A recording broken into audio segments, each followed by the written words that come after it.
ஆண்டவராகிய இயேசு கிறிஸ்துவின் நாமத்தில் உங்களுக்கு வாழ்த்துக்கள். எல்லாரும் எப்படி இருக்கீங்க? சோமா இருக்கீங்களா? சந்தோஷமா இருக்கீங்களா? இந்த நாளிலும் ஆண்டவர் கொடுக்கிற ஆசீர்வாதமான வார்த்தை ரோமருக்கு எழுதின நிருபம் 8ஆம் அதிகாரம் 31ஆம் வசனம். Romans chapter 8 verse 31. இவைகளை குறித்து நாம் என்ன சொல்லுவோம்? தேவன் நம்முடைய பட்சத்தில் இருந்தால் நமக்கு விரோதமாய் இருப்பவன் யார்? அருமையான தேவனுடைய பிள்ளைகளே, முதலாவது தேவன் நம் பட்சத்தில் இருக்கிறார் என்று நீங்கள் அறிந்து கொள்ள வேண்டும். நீங்கள் தேவனுடைய பிள்ளைகளாக இருப்பீர்களானால் தேவன் உங்கள் பட்சத்தில் இருப்பார். நீங்கள் தேவனுடைய வார்த்தைகளின்படி நடந்தால் தேவன் உங்கள் பட்சத்தில் இருப்பார். அதை நீங்கள் மறந்துவிடக் கூடாது. Dear children of God, we need to make sure the Lord is for us.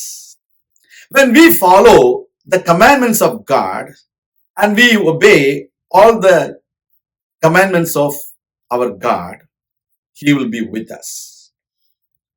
Then we can boldly say, who can ever be against us? When God is for us, when God is with us, He will fight all our battles. There are times in the history we see there were enemies came against God's people.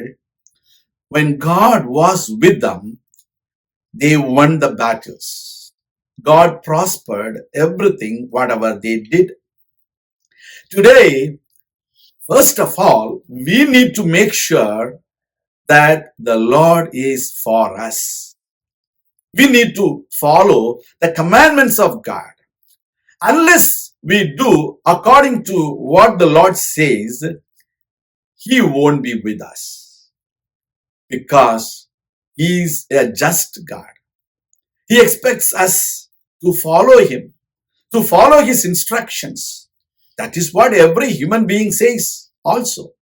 So, unless you follow the instructions of God, unless you keep the commandments of God, God is not going to be with you.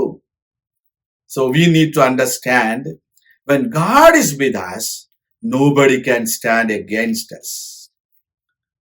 கர்த்தருடைய பிள்ளைகள், தேவனுடைய வார்த்தையில் பார்க்கும் பொழுது அநேக வேளைகளில தேவன் தம்முடைய மக்களுக்காக யுத்தம் பண்ணினார் என்பதை நாம் பார்க்கிறோம்.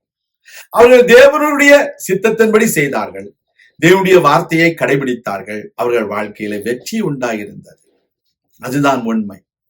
யோசபாத் என்ற ராஜாவுக்கு விரோதமாக 3 ராஜாக்கள் எதிர்த்து வந்தார்கள். அவன் தேவனை நோக்கி விண்ணப்பம் பண்ணி தேவனுடைய வார்த்தையின்படி செய்தான். அப்பொழுது ஆண்டவர் அவனுக்கு வெற்றியை கொடுத்தார். In the life of King Jehoshaphat, we see when there were 3 kings came against Jehoshaphat, he prayed and asked God's guidance. And then he did according to God's instructions and he won the battle. So as we also have to follow God's instructions so that nobody will stand against us. You will be victorious. God bless you. கர்த்தர் உங்களை ஆசீர்வதிப்பார். நான் உங்களுக்காக ஜெபிக்கிறேன். எங்கள் அன்பின் ஆண்டவரே, நாங்கள் உம்முடைய விருப்பத்தின்படி செய்து உம்முடைய பிள்ளைகளாய் வாழ்ந்து எங்கள் வாழ்க்கையிலே ஒரு வெற்றியை பெற்றுக்கொள்ள உதவி செய்திடணும். நீர் எங்களோடு இருக்கிறீர், நீர் எங்களுக்காக யுத்தம் பண்ணுகிறீர் என்பதை நாங்கள் விசுவாசிக்கிறோம்.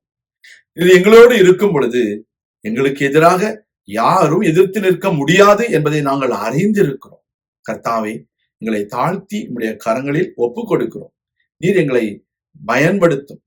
இயேசு கிறிஸ்துவின் நாமத்தில் ஜெபிக்கிறோம் எங்கள் நல்ல பிதாவே, ஆமேன். கர்த்தர் தாமே உங்களை ஆசீர்வதிப்பாராக. ஆமேன்.